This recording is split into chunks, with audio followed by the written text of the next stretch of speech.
Welcome, everybody. This is a venue of the Springettsbury Township Historic Preservation Committee. The plan is to offer these free events 3 times a year from 7 o'clock until 8:30 in the evening during the second Wednesday of April and October and the second Tuesday of July. How many have attended these before? Most of you. Okay, thank you. And thanks for the Springettsbury Township supervisors for their support of History Nights. A little housekeeping. Please silence your phones. The restrooms are located through that door and to your left. And when I ask a question, I'll ask a question several times during the talk. Otherwise, I'd appreciate if you hold your questions till the end of the talk. As with all History Nights, the event is being recorded and will show up as a YouTube video on the Springettsbury Township website and at other places. So I'm Stephen H. Smith. I will be presenting the program tonight where I'll share the highlights over the past 100 years of entertainment and recreation in the township. As a preview, the next History Night is on October 11th, and that will be held in the community room of the renovated township complex at 1501 Mount Zion Road. Hopefully they stick to the latest schedule. Right now they're projecting the middle of April. So they're starting to tear down the old firehouse, our old police station, so once that's completed, I think they said they have about a month and a half of work inside yet, so hopefully it'll be up and running by the time we meet in October. That evening, I will be sharing and speaking on the 1940s and 1950s, which was a time of significant change in Springettsbury Township. That presentation is a continuation of where I left off last summer's talk on businesses in the township through 1939. In October, I'll reminisce about everything from restaurants to major industries opening in the township during the 1940s and 1950s, while also observing changes in township infrastructure and government during that time period. So that's coming up in October. So tonight, I'll share highlights over the past 100 years of entertainment and recreation in Springettsbury Township. The entertainment will include concerts, festivals, carnivals, horse shows, racing, rodeos, circuses, movies, and movie theaters. While recreation will include everything from baseball, swimming, horseback riding, biking, hiking, bowling, roller skating, miniature golf courses, trampoline centers, golf driving ranges, and assorted activities in the parks in the township. So I apologize if I cover something that is not one of your favorite events. I only have time to go through the highlights in this talk. The talk is about an hour and 20 minutes long. I started putting together this presentation by grouping all like subjects together, like all movie theaters together, all other things together. I didn't like that, so I changed it back to basically chronological order. So I'm going from like the 1920s to the 2020s. So those are the 100 years I'm talking about. So these are some of the sources I'm using for this presentation. They'll be noted throughout the talk. Thanks to all the organizations for access to their collections and everyone that submitted photographs.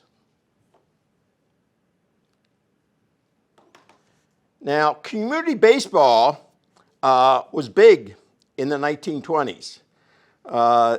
And it basically included both recreation and entertainment. A lot of the baseball games in the communities attracted crowds from the community, and you have basically the teams being involved in recreation. The entertainment was substantial in some of the games. You get crowds of 500, 600 attending these games. This is supposedly a game in Pleasureville in the 20s. I haven't been able to confirm that, but somebody sent me this and claimed it was a game in Pleasureville. Might be.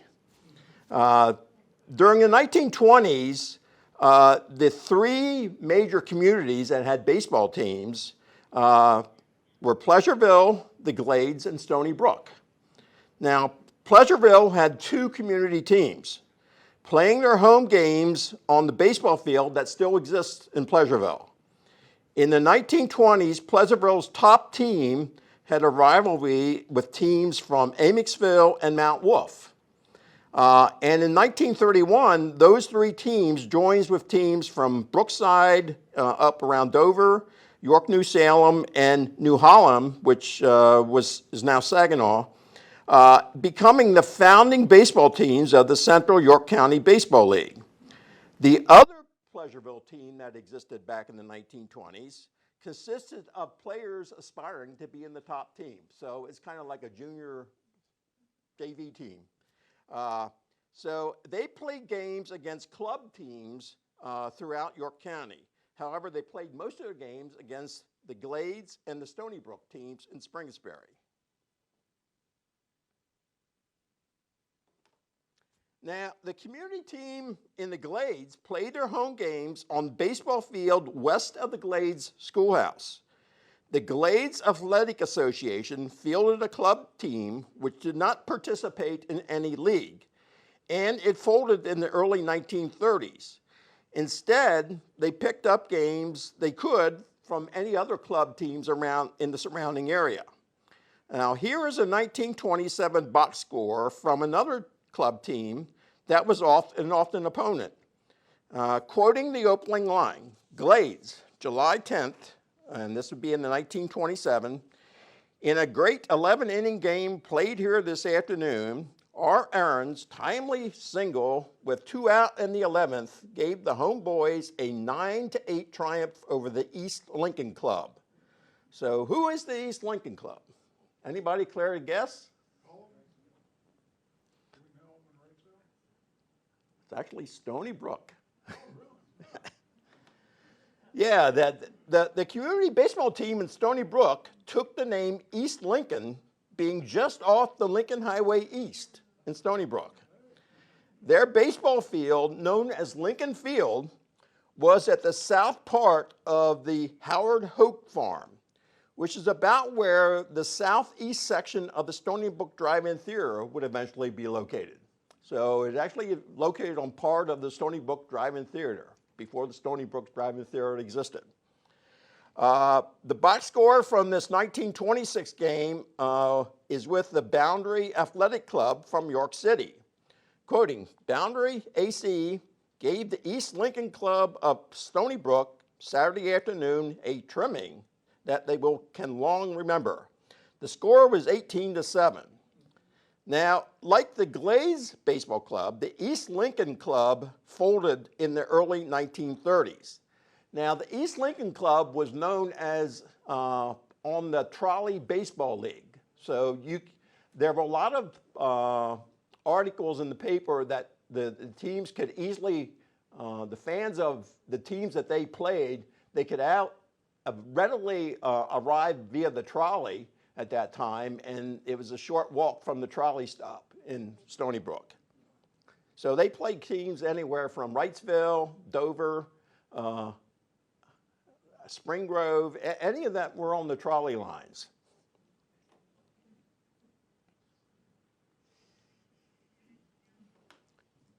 Now, an article in the May 9th, 1925 issue of the York Dispatch provided Springettsbury Township with the prospects of auto racing entertainment on a 1 1/4 mile high-banked board speedway to be named the Great Lincoln Speedway.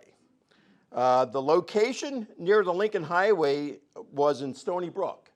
Now, it would be constructed on 200-acre track for $500,000. Now, $500,000 is a lot of money back in 1925. So, and this actually got started, but it was never finished. Uh, it notes they will conclude negotiations for the third of the adjoining farms on money. So where are these adjoining farms? Now, this is an aerial photo of July 2nd, 1955, to point out the three adjacent farms, which were either purchased outright or leased with the prospects of the construction of the speedway actually happening. And so these particular farms, this view looks from the Pleasant Acres area, which is at the bottom, down to the Mount Zion Road area at the top. And here's an annotated view. So the farms existed between what would be Pleasant Acres Road, Mount Zion Road, the railroad tracks, and Heindel Road. So the three farms, basically they negotiated with it, and they actually purchased the material to build the board speedway. Articles show that the railroad cars full of the lumber were arriving at the site, but the finances dried up and it never happened. Although they did provide an Army airfield at the infield, and that did open up in 1925. So you had the Stony Brook Army Airfield down through the center there that was going to be provided at the infield of this speedway. And the speedway would have looked something like this. Now this is actually a slightly smaller speedway that opened a few months earlier in Laurel, Maryland. It was 1 1/8 mile board speedway.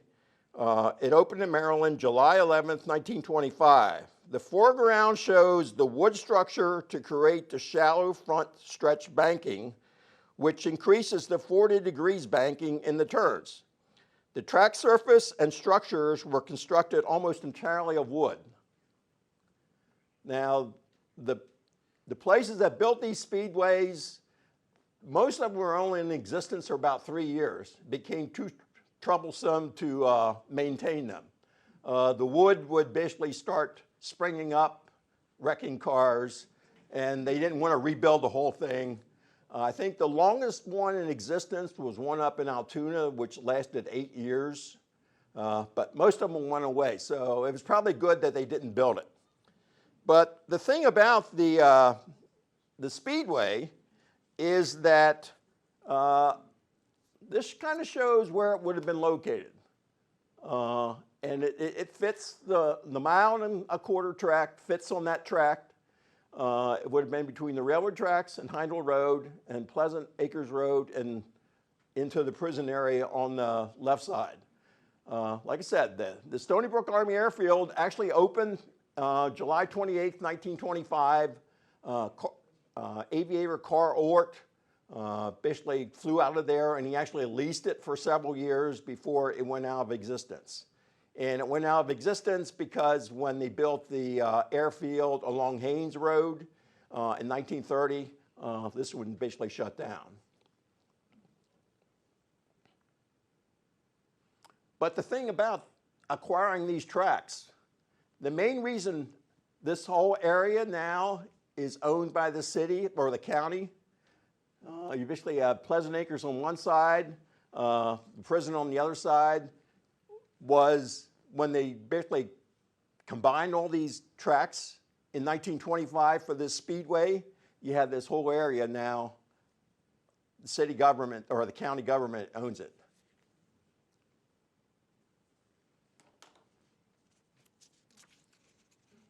The next one is you have Springettsbury Firemen's Festivals.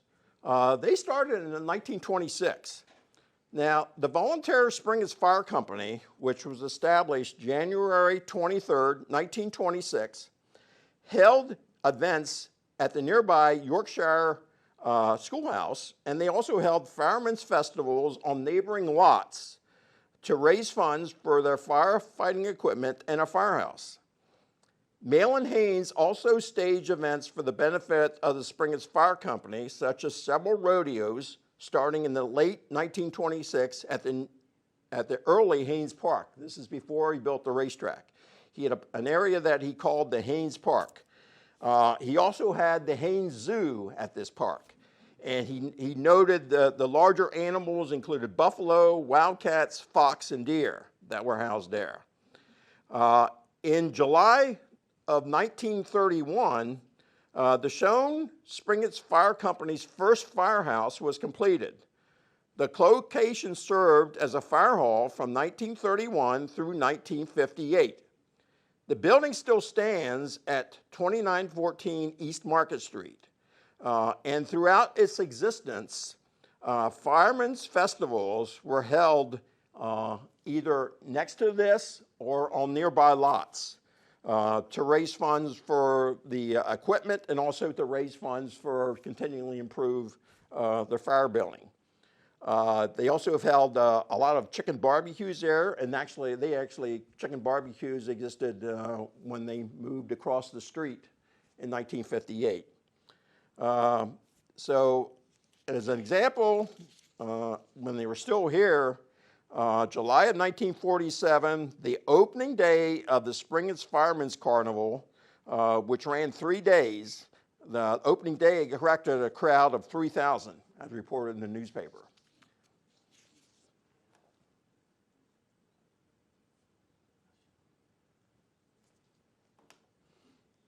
Now, there was other free entertainment in Springettsbury.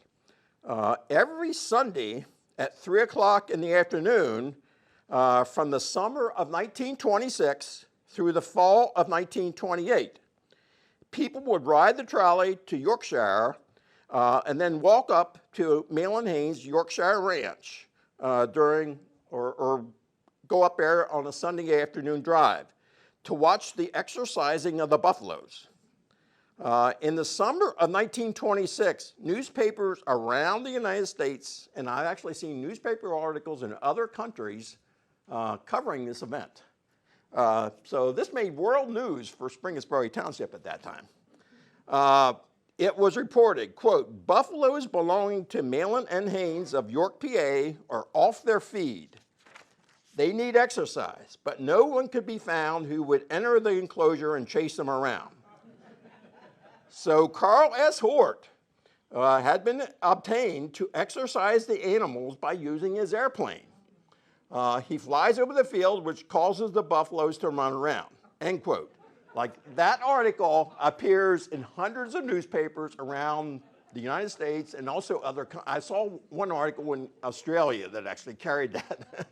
So we became world famous because of this. Now, the exercising must have worked, since Haynes buffaloes were reported to be one of the healthiest herds in the East when the federal government stopped the buffalo breeding program, which they had initiated in eastern ranches. So they ended that program in 1928. And as what happened for the Haynes buffaloes, when they closed the program, they didn't want to ship them back. They simply butchered them, and Haynes had a big buffalo feast for the public.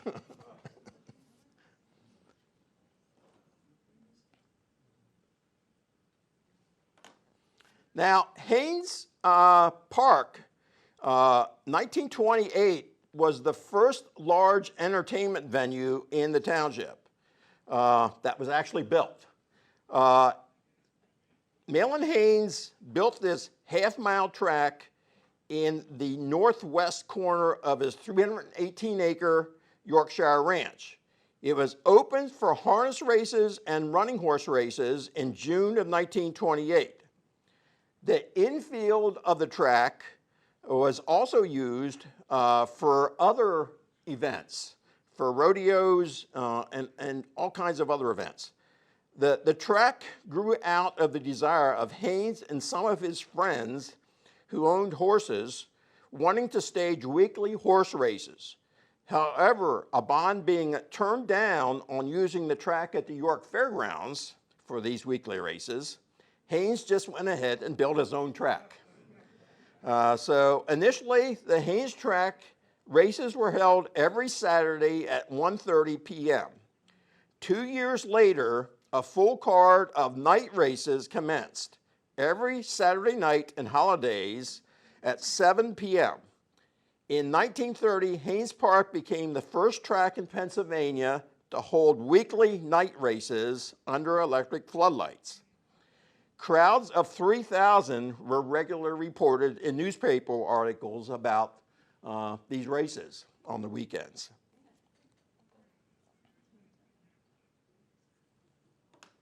Now, this photo of Haynes horses practicing shows the grandstand and some of the infield structure at Haynes Park. Besides horse races, Haynes Park was utilized other ways.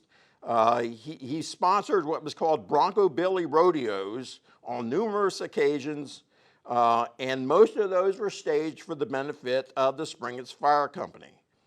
Haynes Park was utilized by the Boy Scouts for amateur baseball league games, for bicycle rodeos, and it seems Haynes always had some sort of free giveaway. For example, to start the 1937 racing season, on Monday, May 31st, a free ox roast dinner was given away to the first 6,000 people that attended. That event was actually attracted close to 9,000 people. So 6,000 got a free dinner out of it. So this is a big doings back then. Now, following World War II, Haynes Park became the site of the York Horse Show. Malin Haynes sold Haynes Park in 1953. The Eastland Realty Company, they turned the half-mile track into a mobile home park. So they parked mobile homes the whole way around the track. And actually, when I was in North Hills North Hills Elementary School, one of my classmates that I would occasionally play with, I went to his house one night, and he actually, his uncle, I guess his uncle lived there. And it's like, he said, my uncle lives at this racetrack. You want to go over and see that? So he lived in North Hills Development, but so we actually rode our bikes over there to see the horse racing track, which is now a mobile home park. Now, if you look at this racetrack actually existed for quite a while. At the bottom of this August 11th, 1971 aerial photo, a few sections of the Haynes Park track are still visible on that date. So you can still see parts of the track, which was, the infield was right at the intersection of Northern Way and Eastern Boulevard, which would eventually be built. But so when the Best store, which is now AAA, was built there, it took out most of the track. And when the buildings were built on the other side of Northern Way, it took out the rest of the track. But I think it was back through 1974, people were saying that the track on the west side was still visible at that time. Now, the other thing that I show at the top, I pointed out the Playland Recreational Complex because that's the next venue I'll be talking about. So I was up on East Market Street, just west or just east of Northern Way. Yep. So Playland was the major recreational complex in Springettsbury Township, the earliest one. Here it is shown via a westward-looking July 8th, 1948 aerial photo. That is East Market Street in the lower right. Playland opens in stages. The roller skating rink opened in 1941. The swimming pool and surrounding playground area with basketball, volleyball, picnicking opened in 1946. And the miniature golf course opened in 1948. Now, David Sternberg began thinking about the first pieces of the Playland complex during 1939. The then 46-year-old successful businessman in New York, David attended the 1939-1940 New York World's Fair in Flushing Meadows, New York. He discovered most of the structures would be sold following the closure of the fair, and put in a bid for a building which contained substantial wooden trusses he thought could be used to build a nice roller skating rink. Now, after the fair closed, October 31st, 1940, David was a successful bidder on that building. He had the building's large wooden trusses unbolted. They were actually put together in sections, and with other useful material, they had them shipped to York. He also retained the services of the same New York architect who designed that building for the World's Fair. So that New York architect actually designed the Playland building using those wooden trusses. There was an early setback in 1941 when the partially built structure collapsed in a windstorm. Most of the materials could be salvaged, and construction continued following the opening, allowing the opening of the roller skating rink in November of 1941. 3 weeks before the United States enters World War II.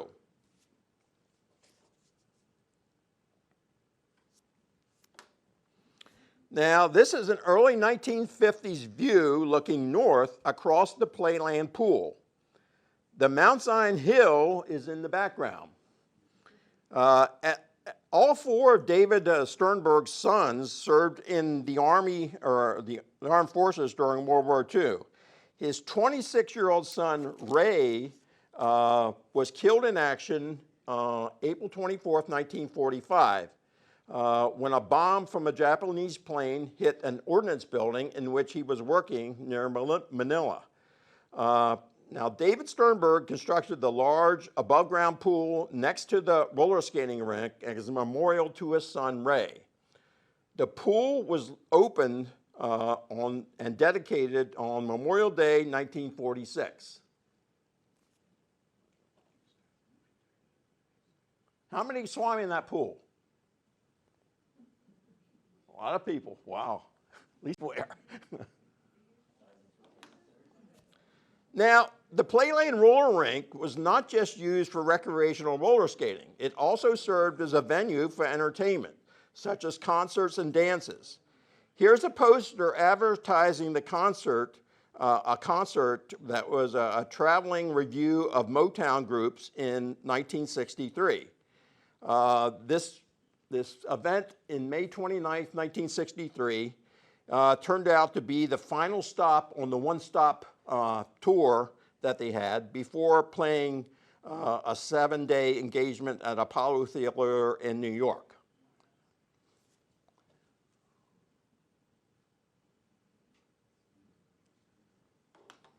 Now, the Playland pool was transformed in 1960 with the addition of 30 elevated motel rooms constructed around the pool concourse.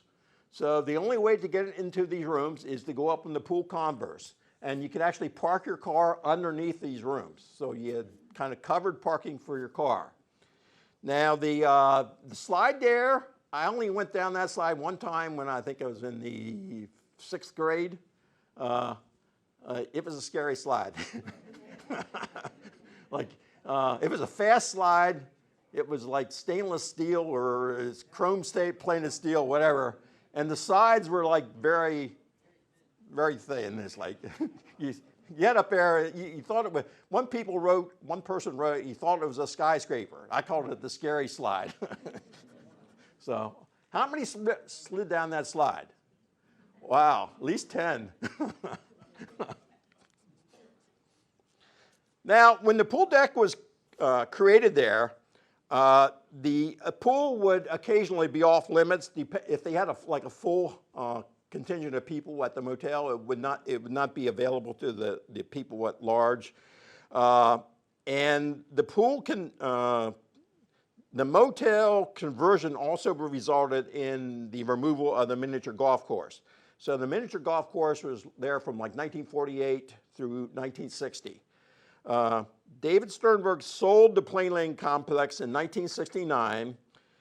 With the sale, the roller rink was renamed Rollerway East, and the Playland Pool Motel was renamed the Congress Inn, and later the Yorkview Motel.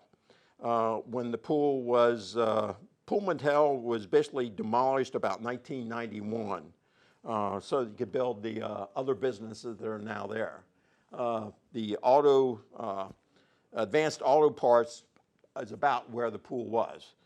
Advanced Auto Parts and CJ's Tire and Auto were the area where that pool was. Now, the fate of Playland was quite a massive fire. Saturday afternoon fire, November 23rd, 1985, destroyed the former Playland roller skating area, which was then operating as Rollerway East. Luckily, and people were in when the fire started, but luckily nobody was hurt. It supposedly went up very fast. You can still see some of the arches there, left over from the World's Fair.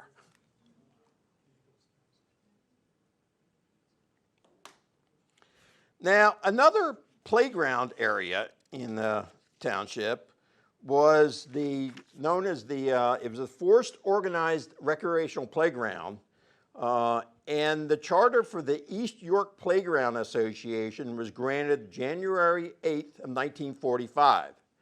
From that document, quote, "The purpose for which said corporation is formed is providing a non-political, non-sectarian organization for the development of a recreational program and for the acquisition, operation, and management of recreational facilities for the community known as East York."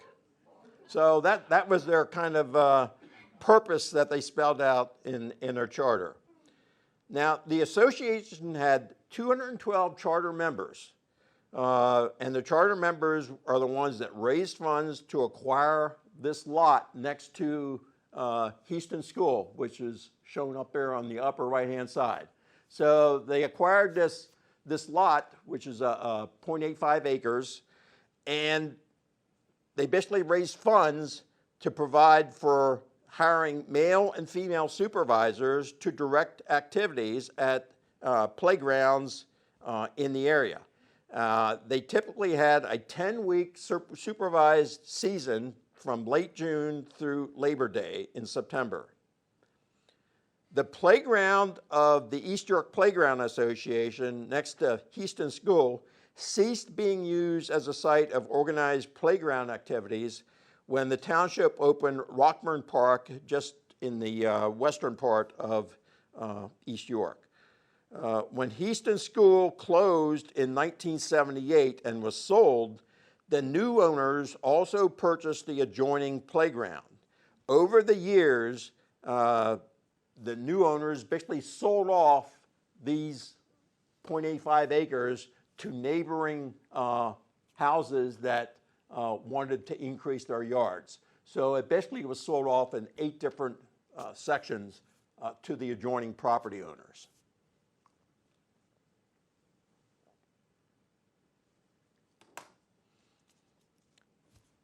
Now the next one is the Stony Brook Drive-In. How many saw a movie there? Everybody.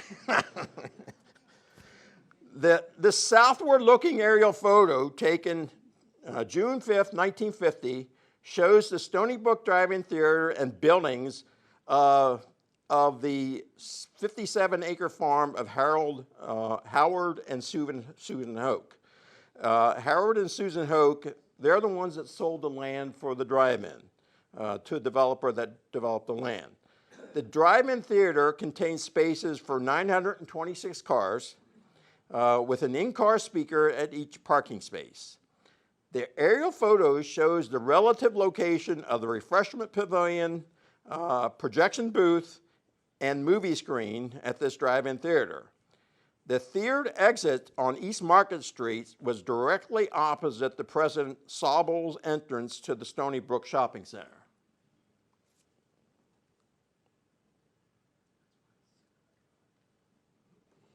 Now, Hollywood started providing movies in a new widescreen format known as CinemaScope in 1954. Stony Brook installed this widescreen at that time in 1955 season. The people that built most of the, or constructed most of the widescreens was actually the Carew Corporation on Industrial Highway. So they were actually supplying a lot of the whole East Coast with these types of screens. So they only had to bring it right across Lincoln Highway to install it here. And I actually talked to somebody that actually his father helped install this screen. Now, the last movie at the Stony Brook Drive-In was in 1987, September 6, 1987. And it was called Spaceballs, which was a science fiction parody film based on Star Wars trilogies, Star Trek, Alien, Planet of the Apes, anything that Brooks could think about to throw in there. So that was the final movie. Now, the next place we're going to look at is Springettsbury Drive-In. They also had other things that they developed. They developed the golf range out the back of it, where you drove balls up to the railroad tracks. So they also had an area in there, a room where they had a jukebox and some pinball machines. And so when they added the golf driving range, they'd hold events that like closest to the whole events for charities. And the next owners of this business actually continued that, and it became very, I guess, profitable for the various charities that used that as a fundraiser. Now, in terms of present landmarks, Springettsbury Drive-In was located about where Sobel's entrance was to the Stony Brook Shopping Center, and the golf driving range was to the back. So you go out the exit of the drive-in, and you're right at Spurge's. So they picked a good location.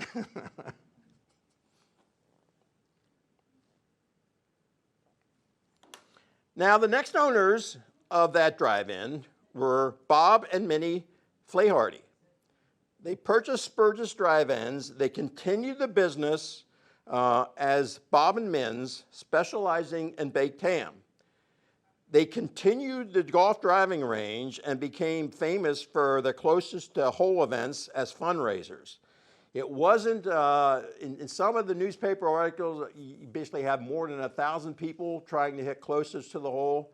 You basically give them $5 to be involved. So they like raise $5,000 a night for the charity, and the closest to the hole would get $500. So if you get a hole-in-one, you get an extra $200.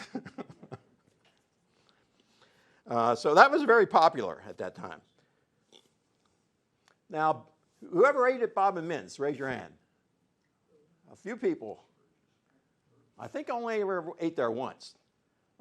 They specialized in baked ham.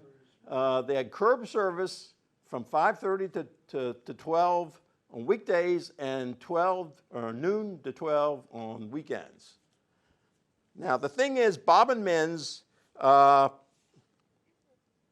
they went out of business in 1965.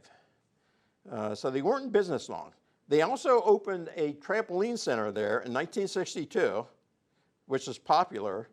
In 1965, they were actually in the midst of constructing a miniature golf course there when the business closed abruptly. I haven't been able to determine exactly why they closed abruptly. Somebody told me there was a lawsuit involved with the trampoline center that may have been involved with it, but I haven't been able to confirm that, but that's possible.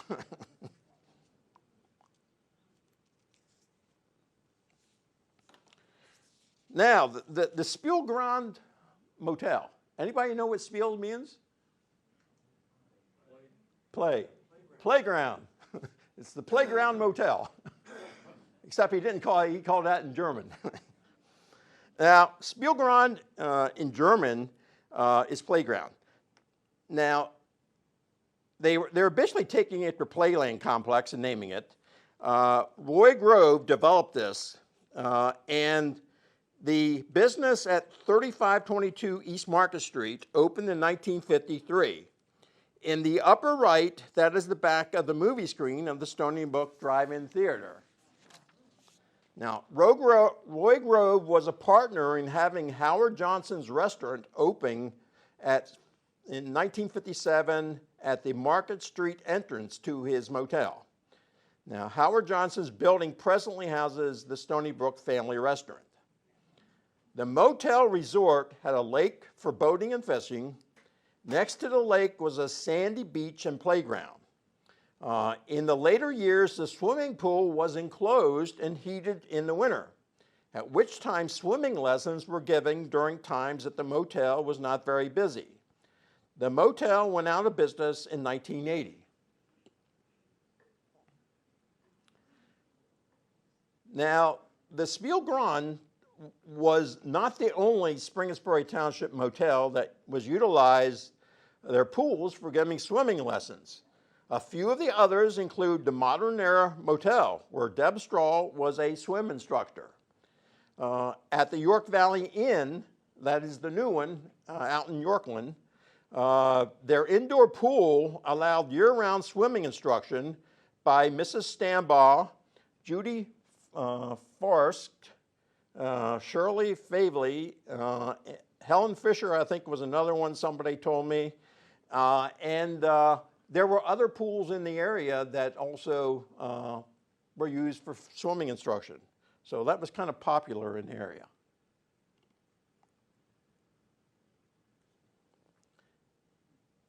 Now, Denmark's world-famous equestrian rider, Lillian Whitmack, opened a full facilities of the Braemar Riding Academy in Springettsbury Township during 1953. Lillian announced her decision to make York her permanent residence in the state during a June 1950 horse show appearance at Haynes Park. Prior to that decision, she spent 1949 as a feature writer with Ringling Brothers and Barnum and Bailey Circus, giving shows all over the United States. Then in 1950, she struck out on her own, using this promotional literature for booking appearances at county fairs, horse shows, TV programs, and other events throughout the United States. She was actually featured on several early television shows in the 1950s. The 1968 publication, Greater York in Action, by the Chamber of Commerce, had this to say about Braemar. Quote, included in the many opportunities for sport and recreation in the York area is the unique Braemar School of Equestrianship, established in 1953. Mrs. Lillian Whitmack Royer, owner, director, and head instructor, has shown successfully in international jumping competitions throughout Europe and is the winner of more than 1,000 prizes. The year-round facilities of the school include a huge indoor riding hall with a spacious spectators lounge, an Olympic-sized outdoor dressage area and jumping course, a large galloping track and dressing room and shower.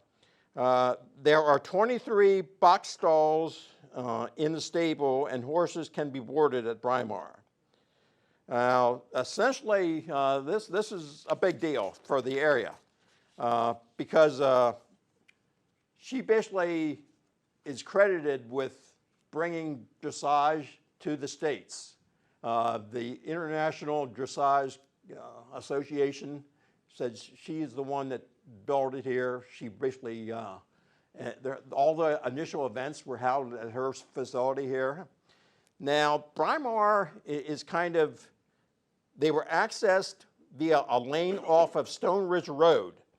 The address was 3391 Stone Ridge Road.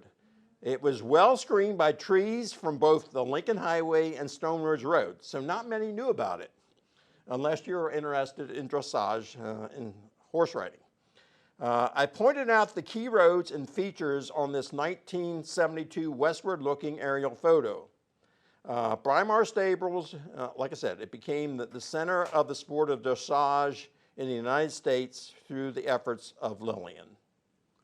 Now, when it eventually the Eastern Boulevard went through the southern part of her tracks and show rings, and when she died, she gifted that property to the East Side Assembly of God, which is now located where I basically show the yellow areas at the other side. So that was a big deal back then.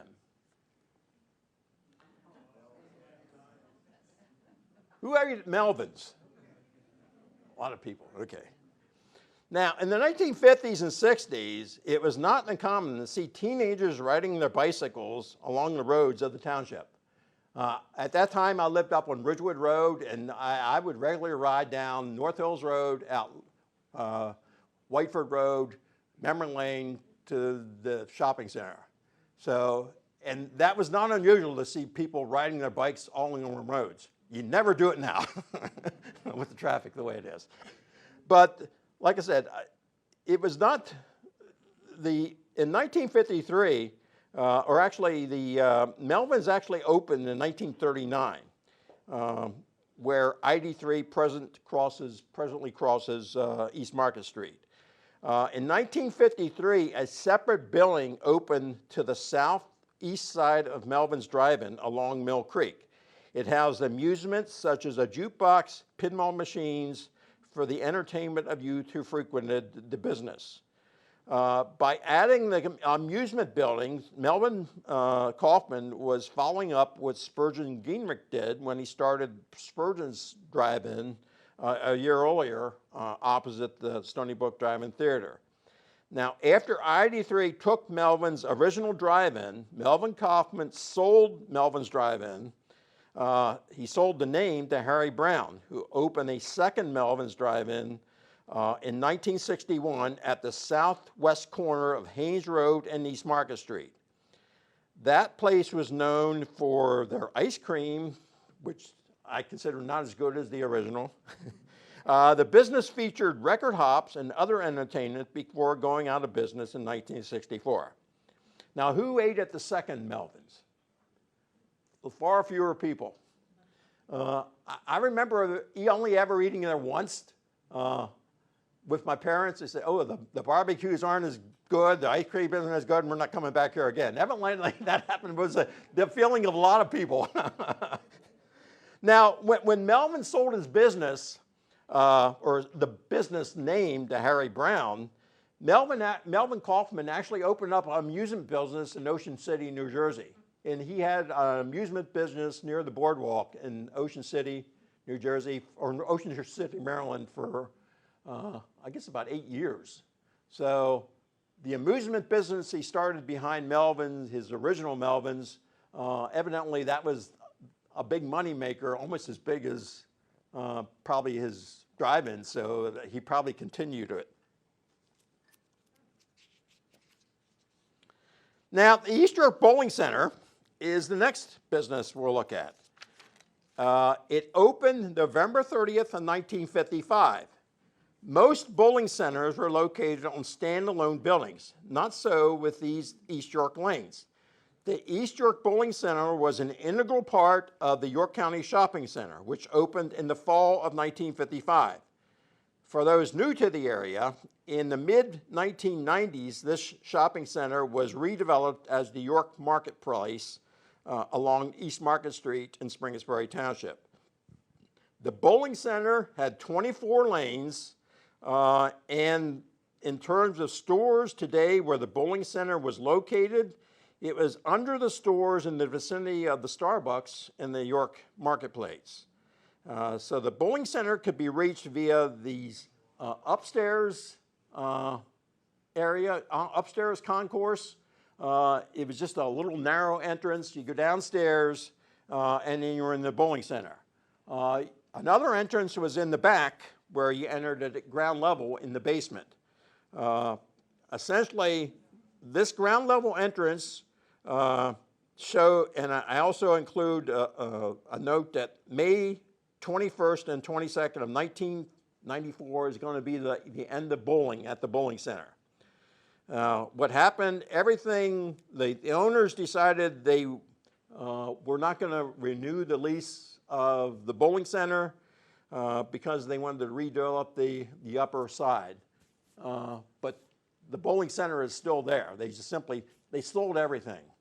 And it notes that you could buy a piece of the East York Bowling Center. They're selling everything. And it is noted that the used bowling lanes, 42 inches wide by 2 inches thick, you can buy any length, a minimum of 6 feet for $8 a foot. You could buy a whole lane, 80 feet, for $500. But the kicker is you had to remove everything by May 31st.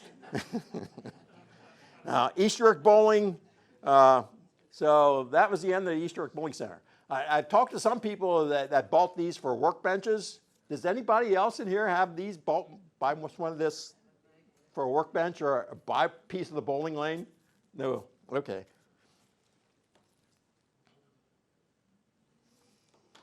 Now, in the 1950s, one starts to see community service groups holding carnivals and festivals as fundraising events. The earliest festival or carnival that I could find in Springettsbury happened in 1955. It was run by the Springettsbury's Lions Club. It was held August 25, 26, and 27 on the grounds of the Springettsbury Elementary School along Whiteford Road at Mount Zion Road. It featured rides, games, food, and entertainment. That site later became the southern portion of the Springettsbury Township Park. So they were holding park-like carnivals there with nightly entertainment, homemade chicken corn soup, Saturday only from 4 o'clock until everything's gone. Did anybody attend these carnivals? Not many. Now, the Pleasureville Community Pool opened in 1957. Besides residential or recreational swimming, it became the initial pool providing large-scale swimming lessons in the township. In this photo from the York Dispatch of June 18, 1957, the caption notes, some of the 300 pupils enrolled in the swim course sponsored by the Springettsbury Lions Club and the management at Pleasureville Pool. Take instruction from Larry Geinrich, instructor. The course includes both beginners and advanced classes with the same instruction YMCA swim students receive. The groups were divided into school grades. That pool still operates today as Pine Ridge Swim and Tennis Club. Anybody swim up there? Yeah. Wow.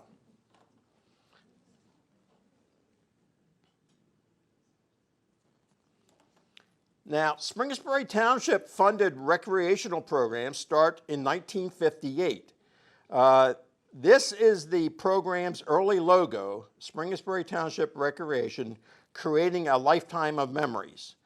Through the 1960s, the township forged agreements with various Central York schools, York suburban schools, and businesses such as Bendix and Caterpillar within the township to utilize their recreational facilities, primarily baseball fields and playgrounds.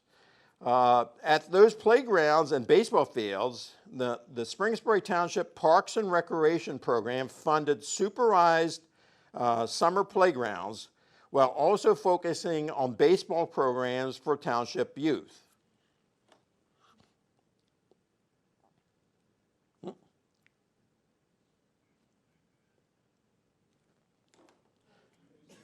Now, Bruce Bainbridge was Springettsbury Township's initial recreation director. He was hired after graduating from Penn State with a master's degree in recreation and physical education and serving as an associate physical director at York's YMCA. This photo is of him upon his retirement in 2001, after serving as Springettsbury Township's only recreational director for the initial 42 years. During that time, he oversaw the establishment of the neighborhood park system with diverse programs and activities. He organized the first free summer outdoor concerts in Springettsbury Township. At that time, they were held on more or less a concrete pad with a hillside. They didn't have the fancy amphitheater that they have now. So now, essentially, when I attended Penn State York, he was the phys ed instructor there. And I think he was also a phys ed instructor at Phineas Davis. Guidance counselor there, yeah. So when I took, my freshman year at Penn State was at the York campus, and all the other years were up at the main campus. But I took, it was a term system there, so I took 3 terms of phys ed there because you had to have 4 terms of phys ed. So back then, it was a single building at the York campus. So he would utilize like the tennis courts at York Suburban. When we did the bowling, we did the bowling at Suburban Bowlerama. When we did the swimming, we'd go into the YW or YMCA. So we utilized facilities around the county. So, but like I said, he was the sole director of phys ed at Penn State York at that time.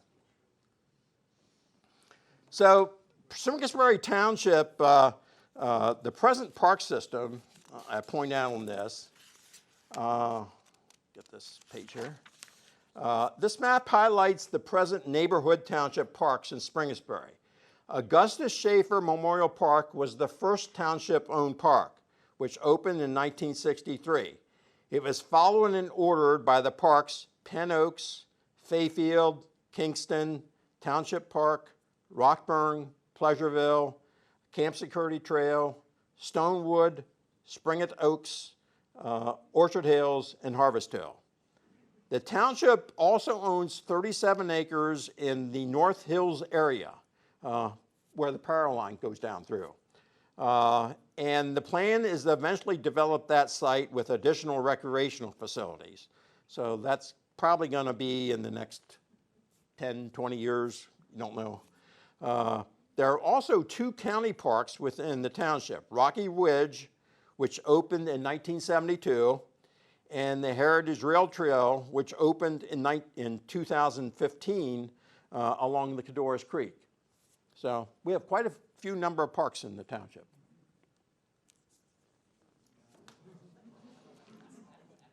How many remember Avalon? Everybody again. Now, after Fairways Miniature Golf Course, I'll start off on the wrong side here. Avalon, Ava, A-L-V-A, last name Long. He opened Avalon Farms Dairy Bar in 1953 at the northwest corner of Whiteford Road and Mount Zion Road. In 1960, Fairways Miniature Golf of Margate, New Jersey, was hired to install one of their miniature golf courses in the back of the dairy bar along Mount Zion Road. The miniature golf course was the first Avalon construction since the dairy bar opened. However, it's touched off additional construction in 1961. That was when the dining room addition was built, the curb service roof was added, and the 60-speaker ordering system was installed. How many ordered some food from that ordering system? Everybody again. Avalon, after Fairways Miniature Golf became part of the Arnold Palmer Consortium in 1965, Avalon became one of the earliest sites to construct an Arnold Palmer driving range. At the same time, the miniature golf course was upgraded as an Arnold Palmer putting course. This May 16th of 1970 ad in the Gazette and Daily notes an American Cancer Society fundraiser at the Arnold Palmer putting course and driving range on Mount Zion Road. In terms of present surroundings, the driving range and miniature golf facility sat where the stormwater retention basin is situated just north of the Rudder Star along Mount Zion Road. Driving range golf balls were flying into the pasture back then, trying to hit the cows, I guess, or the people picking up the balls. But in terms of today's surroundings, they'd be flying over the Red Robin into the Boscov's parking lot at the Galleria.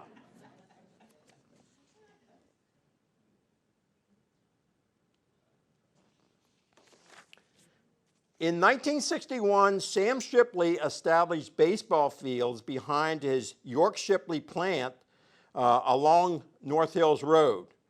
For $1 a year, he leased those fields to Little League Baseball, which was a separate youth baseball program than that run by the township. In 1969, locally owned York Shipley merged with outside investors. From that time on, the local plant and a string of merged companies was on a roller coaster ride, ultimately mostly downhill. In 2016, the most recent owner of the no longer used plant terminated the $1 per year lease for Little League baseball fields when a warehouse was built in that area.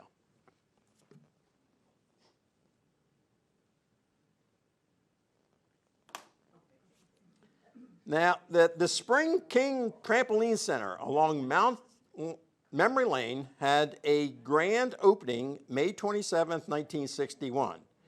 It contained 30 McLevy Joyful Jump units, which were supposedly the next generation of trampolines having improved safety features. Although a lot of people got injured at that center, from what I understand. I've only ever jumped on those.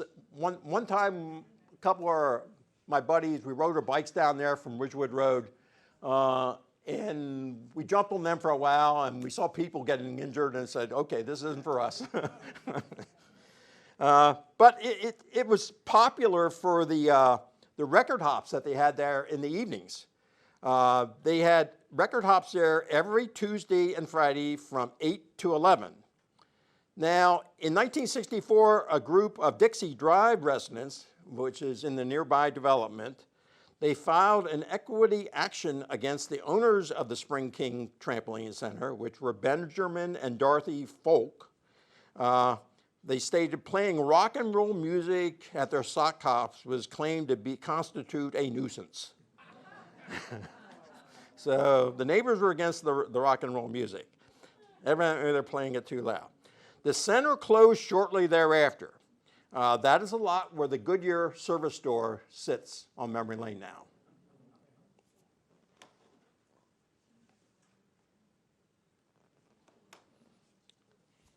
Here is an entrance side of the Florida Room in business from February of 1961 until November of 1968, when it closed due to the construction of the 4-lane Route 30 being built in that area.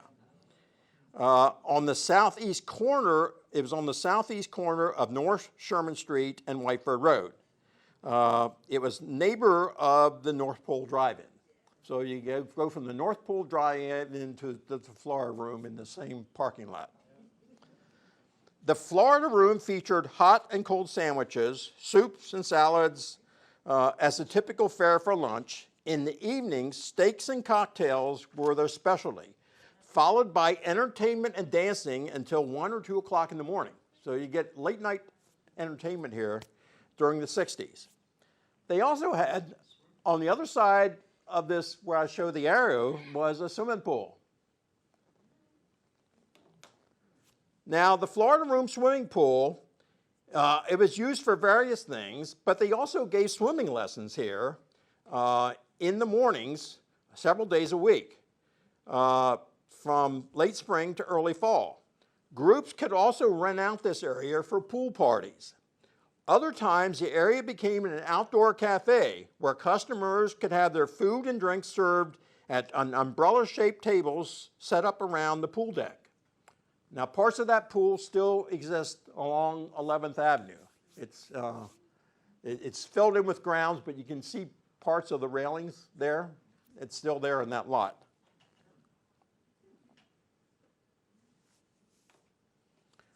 Yorkland bowling lanes, opened 1961. They featured 32 AMF bowling lanes with AMF automatic pin spotters. A neat thing about the AMF bowling lanes and pin spotters, they were actually made at the AMF plant in York. They made almost 30,000 of them. They moved in 1973. They moved the pin spotter lane to another plant, which created an opening. And in that opening, they moved in the Harley-Davidson line. So the pin spotters went out, created an opening, the Harley-Davidson line came in, and it's still here, which is kind of neat. But the bowling lane here, it remains the only bowling alley still operating in Springettsbury Township, nearly 62 years old. Recently operating as laser alleys, it was reduced to 24 bowling lanes since 8 of the lanes were removed in 2013, replaced by an arcade featuring 30 of the newest arcade games available. So if you want to go to an arcade, you go to laser alleys now.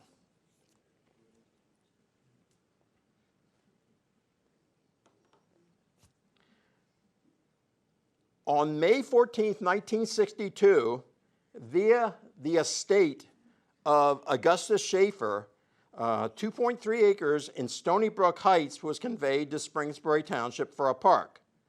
Work on grading the park was completed July of 1963. It was the first township-owned neighborhood park. The township spent $6,000 to construct the park, with an additional contribution from the Kiwanis Club of York and an organization in which Augustus Schaefer had been an active member. The original park was configured with a baseball field, a pavilion, and a basketball court. The park is on a triangular plot of land that is accessed via a pathway from Lynbrook Drive. And now also accessed via a pathway from Davison Drive as a result of a park upgrade in 2021. Now, when I umpired EYC baseball games at Augusta Schaefer Park in the late 1970s, it was the home field of the EYC Eastern York County Baseball League's Wilshire 8-10 and 10-12 teams. At that time, the EYC League included teams from Wilshire, Pleasureville, North Hills, Yorkland, Pelham, Wrightsville, East Prospect, and Yorgana. So this is a view after the upgrade at the playground area.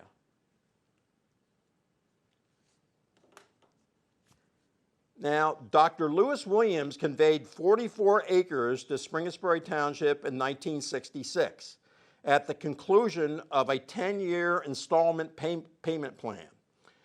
3 years later, the farm fields started their transformation into the initial nucleus of the Springettsbury Township Park, as shown in this southwest-looking 1969 photo of earth-moving equipment in action. The initial phase of the park development shaped the sloped fields in the terraces for placing playing fields, baseball fields, basketball courts, tennis courts, and a parking area. All this initial park development was on these, like I said, inclined fields uphill from the relatively flat area surrounding Springettsbury Township School building, which was later purchased and allowed the park to expand into that area. So as a result of all this work,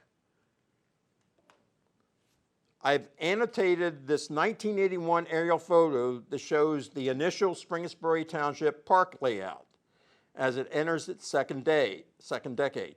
The basketball courts, tennis courts, and parking area, the parking area had room for 115 cars when it opened in 1970.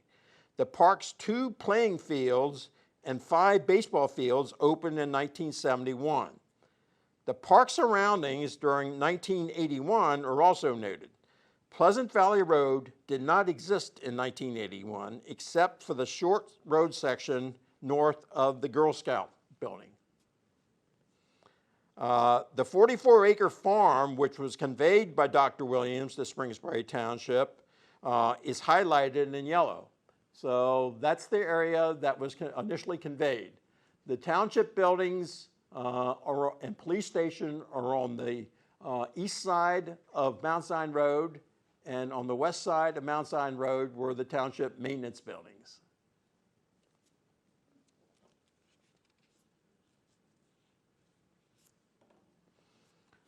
Another community swimming pool opened in 1967. An interesting note, the earliest layouts of Springettsbury Township Park in Clifton Rogers and Associates layouts, they included placing a large swimming pool in the park. Ultimately, they decided against it. So you basically have additional pools opening up in the neighborhoods. This is the park. Like I said, Penn Oaks Park now operates as Penn Oaks Swim Club.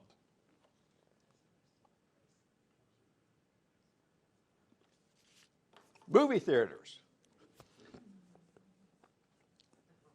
On December 27, 1968, the Translux Theater opens at the north end of the York Mall next to Montgomery Ward. It is the first indoor movie house in Springettsbury Township. The Translux Movie Theater was a magnificent 820-seat movie theater with a fabulous sound system and a huge 55 feet wide screen. However, they had trouble filling such a large venue. As a result, the theater was shut down in 1975 to install a wall down the middle of the theater to create twin theaters, calling them the Translux Gold and the Translux Blue. The end result was long, narrow theaters with screens half the size and a mediocre sound system. United Artists assumed ownership of the twin theaters in 1979 and changed their name to the Movies at York Mall 1 and 2. The final shows at the theaters were in 1997. So I didn't like those long bowling alley theaters. They did the same thing at the York Cinema. Now, the York Cinema opened in 1970 on the lot in front of the Stony Brook Drive-In. The single-screen indoor theater featured 800 rocking chair seats. However, like the Translux Theater, it was split down the middle in 1976, creating the York Cinema 1 and 2, I think that's what it was called. They also built 2 smaller theaters, which were 200-seat, much smaller than the original 400-seat theaters after they were divided. They were known as the AMC York 4 Cinema, before closing in 1997. After sitting vacant for a decade, the cinema building was demolished in 2007 at the same time the Stony Brook Drive-In was developed. The name selected for the primary street running through the development, Cinema Drive.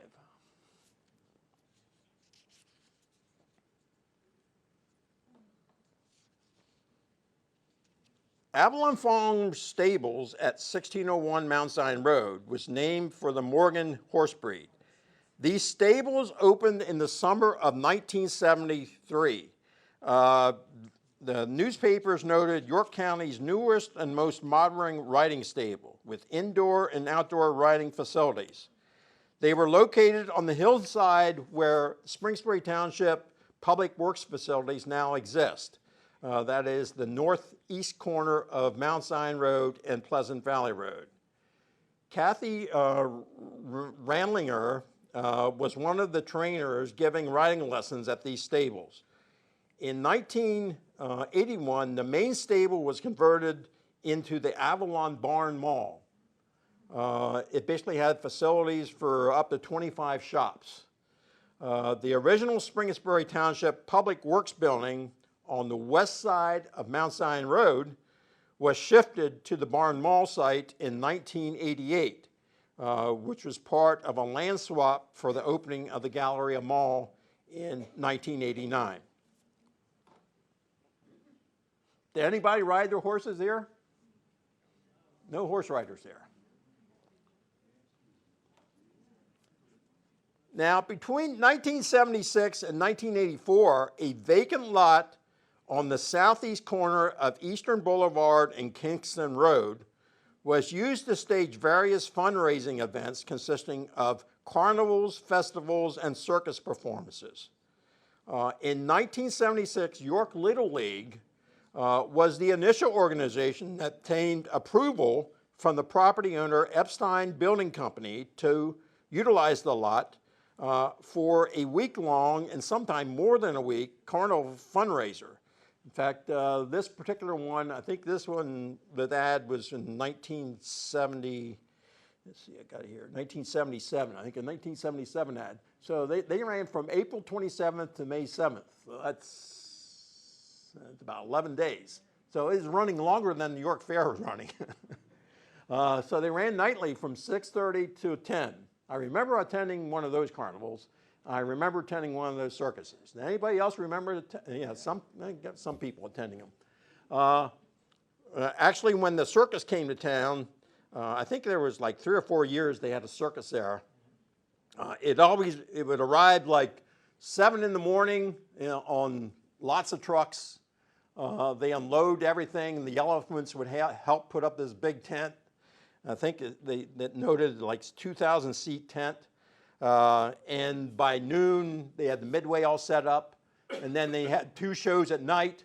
And after the second show, they keep the midway open a little bit. But by 11 o'clock, they start tearing everything down because they have to have it packed up in trucks and moved to their next site the next morning. So the crew was really working to get everything set up. One-day circus show. Now, starting in 1985, planning for utilizing the vacant lot of this site began for the Kingston Square Shopping Center, where the first stores opened in January of 1998.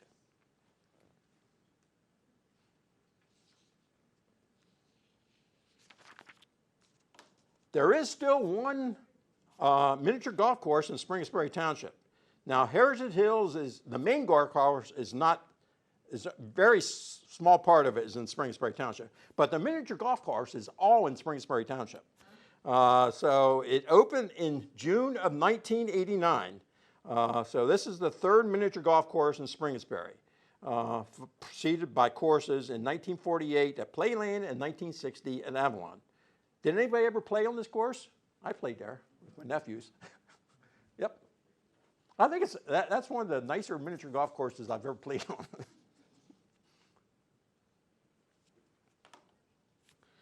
Now, in the fall of 2001, the entire Springettsbury Township Park was closed for extensive renovations of the layout, while adding additional features. After phase 1 of the renovations were complete, the park reopened in April of 2003. Besides an amphitheater and a repositioning of the baseball fields, there were 4 athletic fields, basketball courts, inline hockey rink, sand volleyball courts, walking paths, concession stand, bathrooms, and increased parking. Now, phase 2 improvements were done in 2005, which added lighting of courts, electrical outlets for the food vendor midway next to the amphitheater, additional parking, additional tennis courts, and a new pavilion. So the adjoining properties acquired were integral into the park layout during these renovations, which included the Springettsbury Township School and the area where the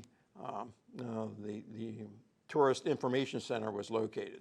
So the park is now basically bounded by Mount Zion Road, Whiteford Road, Pleasant Valley Road, and Williams Road.